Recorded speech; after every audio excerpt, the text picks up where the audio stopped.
Hello friends, welcome to my channel positive to world. क्यों मनाया जाता है महाशिवरात्रि, चलो इसके बारे में जानते हैं। सो वीडियो को लास्ट तक जरूर देखना।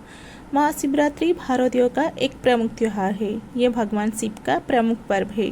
फाल्गुन मास के कृष्ण पक्ष की चतुर्दशी तिथि को महाशिवरात्रि पर मनाया जाता है। माना जाता है कि सृष्टि का प्रारंभ इसी दिन से हुआ था। पौराणिक कथा के अनुसार इस दिन सृष्टि का आरंभ अग्निलिंग, जो महादेव का विशालकाय स्वरूप है, के उद्देश्य से हुआ।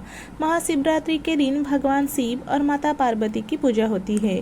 साल में होने वाली 12 शिवरात्रियों में से महाशिवरात्रि को सबसे महत्वपूर्ण माना जाता है। अमृत के लिए समुद्र मंथन निश्चित था, लेकिन इसके साथ हलाहल विष भी पैदा हुआ। हलाहल विष में ब्रह्मांड को नष्ट करने की क्षमता थी और इसलिए केवल भगवान शिव इससे नष्ट कर सकते थे।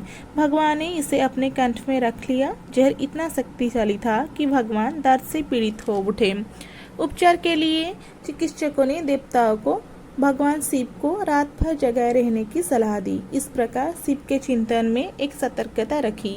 शिव को आनंदित करने और जगाए रखने के लिए देवताओं ने अलग अलग नृत्य और संगीत बजाए। जिससे सुबह हुई, उनकी भक्ति से प्रसन्न भगवान शिव ने उन सभी को आशीर्वाद दिया। शिवरात्रि इस घटना का उत्सव है जिससे शिव ने दुनिया को बचाया। तब से इस दिन भक्त उपवास करते हैं। चलो प्यार से बोलते हैं ओम नमः शिवाय। महाशिवरात्रि की आप सबको ढेर सारा शुभकामनाएं।